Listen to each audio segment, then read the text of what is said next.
Khairatabad MLA Danam Nagender సంచలన వ్యాఖ్యలు చేశారు. తాను కాంగ్రెస్ పార్టీలోనే ఉన్నానని స్పష్టం చేశారు. ఫిరాయింపు ఎమ్మెల్యేలు ఎవరు ఏ పార్టీలో ఉన్నారో తెలియదు అన్నారు. జీహెచ్ఎంసీ ఓఆర్ఆర్ వరకు విస్తరించడంతో హైదరాబాద్ మరింత అభివృద్ధి చెందుతుందని దానం నాగేందర్ చెప్పారు. ఎంఐఎంతో కలుపుకొని జీహెచ్ఎంసీలో కాంగ్రెస్ 300 డివిజన్లలో గెలుస్తుందన్నారు. నేను ఏ పార్టీలో ఉంటే ఆ పార్టీ గెలుస్తుందని దానం చెప్పారు. గ్రేటర్ హైదరాబాద్ వ్యాప్తంగా 300 డివిజన్లలో తిరుగుతారని, కాంగ్రెస్ పథకాలను ప్రజలకు విస్తరిస్తారని దానం ప్రకటించారు.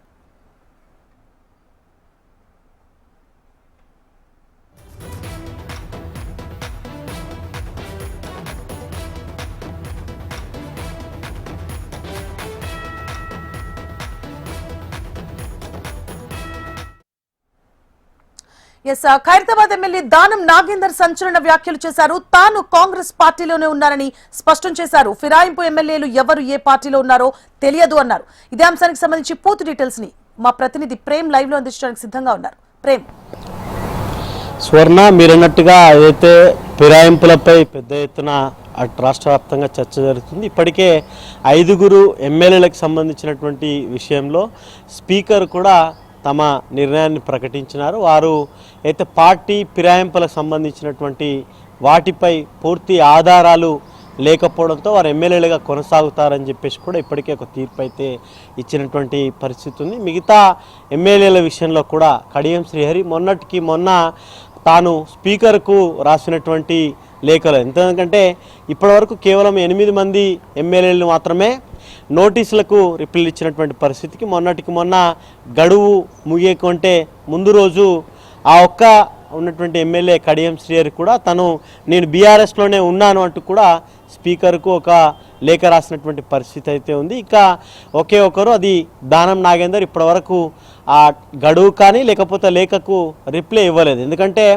గతంలో తాను బీఆర్ఎస్గా పోటీ చేసి ఆ తర్వాత కాంగ్రెస్ పార్టీలోకి వచ్చి కాంగ్రెస్ నుంచి ఎంపీగా పోటీ చేశాడు. ఒకవైపు ఎమ్మెల్యేగా బీఆర్ఎస్ నుంచి ఎంపీగా ఇక్కడ నుంచి రాజీనామా చేయకుండా పోటీ చేశాడు. కాబట్టి ఇక పార్టీ మార్పుపై, పార్టీ ఫిరాయింపుపై స్పష్టంగా అక్కడ ఆధారాలు కనబడుతున్నటువంటి పరిస్థితి. దాంతో ఇక దానం నాగేందర్కు రాజీనామా ఒకటే ఆప్షన్గా ఉండడంతో తాను దానినే ఎంచుకున్నట్టుగా కొంత సమాచారం అయితే అందుతుంది. ముఖ్యంగా మొదటి నుంచి కూడా ఈ 9 మంది ఎమ్మెల్యేల విషయంలో 10 మందికి 10 మంది రాజీనామా చేసి పోటీ చేయాలని చెప్పి బీఆర్ఎస్ పట్టుబడుతుంటే కాంగ్రెస్ మాత్రం ఇప్పటికే 5 మందిపై వచ్చినటువంటి అయితే ఆన్సర్ అవుతుందో మిగతా 4 విషయంలోనే ఆ విధంగా వస్తుంది. ఇక దానం నాగేందర్ విషయానికి వచ్చేసరికి మాత్రం ఖచ్చితంగా ఎన్నికలు వెళ్లాల్సి ఉంటుందని చెప్పేసి కూడా కాంగ్రెస్ పార్టీ పెద్దలైతే భావిస్తున్నారు. ముఖ్యంగా ఇక దానం నాగేందర్ కూడా గతంలో చేసినటువంటి గత 2 సార్లు కూడా ఇవే కామెంట్స్ చేశాడు ఫిరాయింపుల విషయంలో. నేను పార్టీ మారిన మాట అయితే వాస్తవం, నేను కాంగ్రెస్లోనే ఉన్నాను, కొనసాగుతున్నానని కూడా చెప్పారు. కొద్దిసేపటి క్రితం అయితే జిహెచ్ఎంసీకి సంబంధించినటువంటి ఈ వార్డుల విభజన విషయంలో కూడా పెరిగిన ప్రతి స్థానంలో కూడా కాంగ్రెస్ పార్టీ ఈ 2 నెలల్లో అభివృద్ధి చేసినటువంటి అభివృద్ధి కార్యక్రమాలన్నింటినీ బేస్ చేసుకొని మెజార్టీ స్థానాలు కాంగ్రెస్ పార్టీ కైవసం చేసుకుంటుందని చెప్పేసి కూడా వారు మాట్లాడారు. ఇక వారు చేసినటువంటి కామెంట్స్లో ముఖ్యంగా 10 మంది ఎమ్మెల్యేలు 9 మంది కూడా మేము పార్టీ మారలేదని చెప్పి వారు చెప్పారు. కానీ దానం నాగేందర్ మాత్రం ఖచ్చితంగా నేను పార్టీ మారాను, నేను కాంగ్రెస్లోనే ఉన్నాను, మిగతా ఫిరాయించినటువంటి ఎమ్మెల్యేల విషయంలో నాకు అవసరం లేదు, కానీ నేను మాత్రం పార్టీ ఫిరాయించాను, కాంగ్రెస్లోనే ఉన్నానని చెప్పేసి కూడా వారు స్పష్టం చేసినటువంటి పరిస్థితి అయితే కనబడుతుంది. చూడాలి మరి అటు స్పీకర్ కనుక అనర్హత వేటు వేయక ముందుకే తనతో రాజీనామా చేసి మళ్ళీ ఎలక్షన్లకు వెళ్ళాలని చెప్పేసి కూడా కాంగ్రెస్ పార్టీ భావిస్తున్నట్టుగా కొంత సమాచారం అయితే అందుతుంది. ఎందుకంటే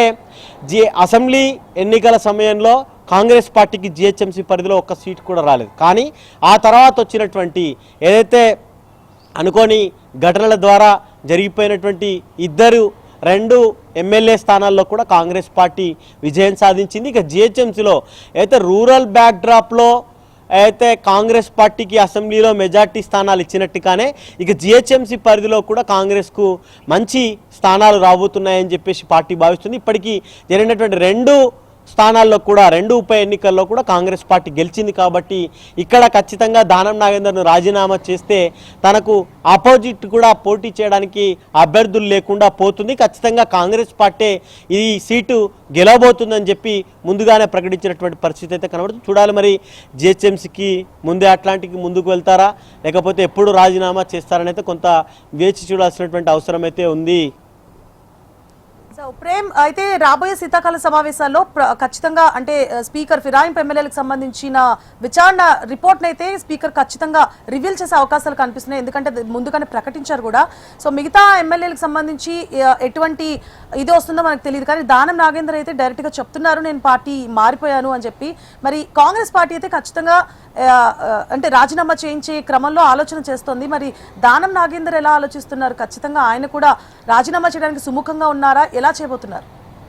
అంటే మీరన్నట్టుగా 10 మంది ఎమ్మెల్యేలకు పార్టీ ఫిరాయింపుల విషయంలో సుప్రీంకోర్టు ఇచ్చినటువంటి తీర్పు మేరకు స్పీకర్ కూడా 10 ఫిరాయించినటువంటి ఎమ్మెల్యేలపై ఎవరైతే బీఆర్ఎస్ ఫిర్యాదు చేసినట్టుగా 10 మంది ఎమ్మెల్యేలకు కూడా నోటీసులు ఇచ్చారు. ఆ నోటీసులు ఈ గడువులోపు ఇవ్వాలని చెప్పి స్పీకర్ కూడా దాంట్లో మెన్షన్ చేసినారు. కానీ 9 మంది మాత్రమే కేవలం ఆ ఇచ్చినటువంటి ఆ నోటీసులకు రిప్లై ఇచ్చారు. ఆ రిప్లైలో భాగంగానే ఏదైతే వారు రిప్లై ఇచ్చినట్టుగానే మేము కేవలం మా నియోజకవర్గ అభివృద్ధిలో భాగంగా మా నియోజకవర్గానికి నిధుల కేటాయింపు విషయంలో మాత్రమే సీఎం రేవంత్ రెడ్డిని కలిసాం, మేము పార్టీ ఫిరాయించలేదని చెప్పేసి కూడా ఆ ఎమ్మెల్యేలంతా ఆ నోటీస్కి రిప్లై ఇచ్చారు. దాంట్లో భాగంగానే ఆ 5గురి విషయంలో కూడా స్పీకరు సేమ్ అలాగానే పార్టీ ఫిరాయించినట్టుగా ఎక్కడ కూడా ఆధారాలు లేవు కనుక వారు అదే పార్టీలో ఎమ్మెల్యేగా అట్లనే కొనసాగుతారని చెప్పేసి కూడా పార్టీ కాకుండా ఎమ్మెల్యేగా కొనసాగుతారని చెప్పైతే వారు ప్రకటించారు. ఇక దానం నాగేందర్ విషయంలో ఎమ్మెల్యేగా బీఆర్ఎస్ నుంచి ఎంపీగా కాంగ్రెస్ నుంచి పోటీ చేసినారు కాబట్టి ఖచ్చితంగా ఆధారాలు అక్కడ స్పష్టంగా కనబడుతున్నాయి కనుక ఖచ్చితంగా అనర్హత వేటు విషయంలో తాను ముందుంటాడు కాబట్టే మొదటి నుంచి నేను పార్టీ ఫిరాయించాను, నేను పోటీ చేస్తాను, నేను రాజీనామాకు నాకు అవకాశం ఇవ్వండి అని చెప్పేసి కూడా పార్టీ పెద్దలను కలిశారు. గతంలో అటు అయితే అఫైర్స్ మినిస్టర్గా ఉన్నటువంటి శ్రీధర్ బాబు కలిసి విన్నవించుకున్నారు. పిసిసి చీఫ్ను కూడా కలిసి నేను రాజీనామా చేస్తాను, నాకు అవకాశం ఇవ్వండి, నేను రాజీనామా చేస్తే మళ్ళీ పోటీకి వెళ్తానని కూడా వారు చెప్పారు. అయితే పార్టీ పెద్దలు అటు ఏఐసిసితో పాటు రాష్ట్రానికి సంబంధించినటువంటి ముఖ్య నాయకులు ఎవరైతే ఆ ఆదేశాలు ఇచ్చారో లేదో తెలియదు కానీ తాను మాత్రం కొద్దిసేపటి క్రితం ఆ ప్రకటనతో ఇక దానం నాగేందర్ ఖచ్చితంగా రాజీనామా చేస్తారనైతే రాజకీయ వర్గాల్లో పెద్ద ఎత్తున చర్చ జరుగుతుంది. Suvarna. Right, thank you for the updates Prem.